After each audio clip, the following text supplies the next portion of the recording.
Pertempuran Surabaya di tanggal 10 November menjadi pertempuran terbesar dan terberat dari sejarah perjuangan Indonesia melawan kolonialisme. 10 November pun lantas diperingati sebagai Hari Pahlawan.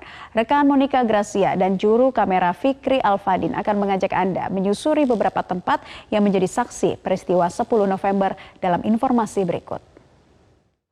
Kota Surabaya dikenal sebagai kota yang memiliki julukan kota pahlawan dan tentunya banyak sekali menyimpan histori serta bangunan peninggalan sejarah kolonial. Di spesial Hari Pahlawan di tahun ini kami akan mengajak Anda untuk menyusuri berbagai bangunan peninggalan sejarah kolonial dan dimulai dari tepatnya Hotel Yamato atau Hotel Majapahit yang merupakan salah satu saksi dari perobekan bendera Belanda yang dilakukan arek-arek Surabaya dalam mempertahankan kemerdekaan. Destinasi pertama yang kami kunjungi adalah Hotel Yamato yang terletak di kawasan Tunjungan, Surabaya. Disinilah awal pemicu terjadinya peristiwa 10 November 1945.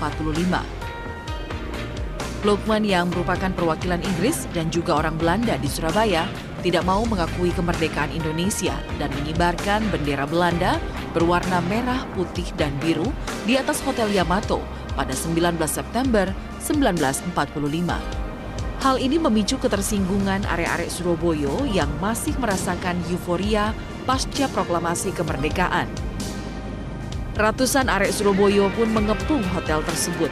Belanda dianggap melakukan pengibaran bendera secara semena-mena.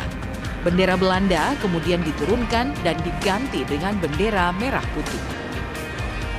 Memicu arek-arek Surabaya secara spontan berkumpul, kemudian meminta benderanya diturunkan, namun Mr. Plukman tidak mau.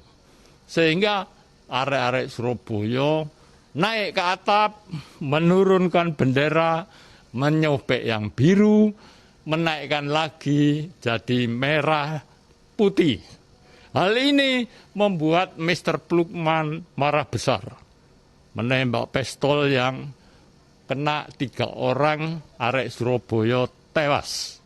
Kemudian Mr. Plukman sendiri ditembak tewas. Titik tolak pertempuran 10 November adalah dari hal ini. Hingga saat ini, kondisi para veteran yang tercatat mengikuti perang dan menjadi saksi sejarah 10 November 1945 hanya tersisa 57 orang berusia lanjut dari total 2.000 orang. Adanya peristiwa 10 November ini menurut sejarawan Bayu Aji merupakan peristiwa besar setelah kemerdekaan Republik Indonesia 17 Agustus 1945. Dikarenakan perang ini melibatkan masyarakat luas dari berbagai kalangan yang dengan tekad dan semangat mempertahankan bangsa dari kolonialisme dan Indonesia merdeka secara sepenuhnya. Bahwasanya rakyat Surabaya, orang di Surabaya itu menginginkan kemerdekaannya 100%. Dan ini kemudian dimaknai bahwasanya ada keinginan kemerdekaan ini menjadi milik bersama. Karena peristiwa 10 November itu menjadi sebuah peristiwa bersama, tidak hanya sebagai peristiwa yang dilakukan oleh para elit, tetapi masyarakat luas ikut berjuang, kemudian ikut terbentuk tekad dan semangat untuk terlibat dalam peristiwa 10 November. Ini yang membuat sebuah peristiwa 10 November merupakan peristiwa sejarah penuh dengan kolektivitas dan ini menjadikan salah satu peristiwa besar setelah kemerdekaan Republik Indonesia. Tempat kedua yang menjadi saksi sejarah peristiwa 10 November 1945 adalah Jembatan Merah. Semangat arek-arek Surabaya kala itu pun berhasil memukul mundur tentara Belanda hingga ke Jembatan Merah, Surabaya, hingga ke Pelabuhan Tanjung Perak yang merupakan pusat Belanda. Aksi ini merupakan instruksi tokoh kunci perang 10 November 1945, Bung Tomo. Penyebutan Jembatan Merah sendiri karena sejarah kelam yang terjadi di jembatan ini, di mana pertumpahan darah terjadi antara pejuang Indonesia melawan penjajah. Jembatan ini juga jadi saksi tewasnya pemimpin Angkatan Bersenjata Inggris, A.W. Malaby. Saat ini, jembatan yang menghubungkan kawasan Jalan Raja Wali dengan Jalan Kembang Jepun di utara Surabaya tetap dijaga berwarna merah dengan tujuan sebagai penanda sejarah bagi generasi penerus bangsa. Dari Surabaya, Monica Gracia, Fikri Alfadin, Metro TV.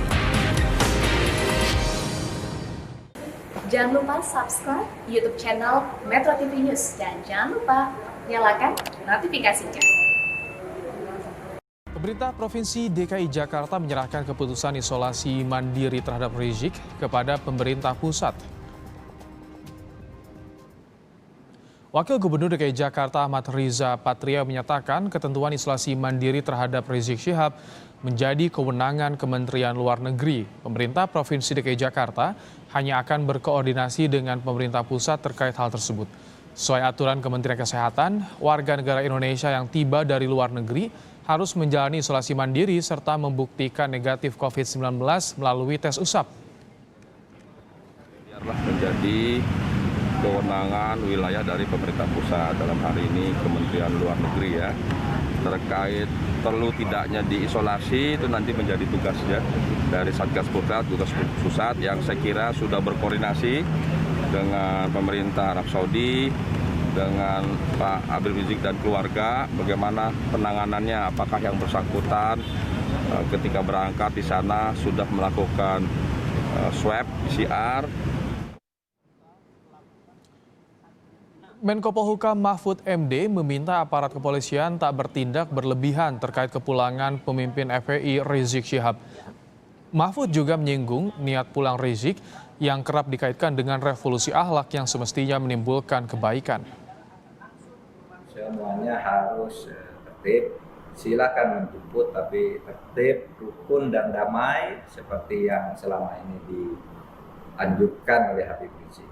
Oleh sebab itu kalau mereka yang membuat ribut, membuat rusuh, kita anggap bukan pengikutnya Habib Rizik. Kalau pengikutnya Habib Rizik pasti yang baik-baik, pasti revolusi akhlak. Dan juga saya berharap aparat juga tidak usah terlalu berlebih-lebihan. Ini masalah biasa saja, anggap hal yang reguler, hanya saja karena terjadi peningkatan eskalasi orang menyambut ya. Penjagaannya juga supaya ditingkatkan, tetapi tidak usah berlebihan. Tidak boleh ada tindakan-tindakan yang sifatnya represif. Semuanya harus dikawal dengan baik sampai Habib Rizik sampai tiba di kediamannya.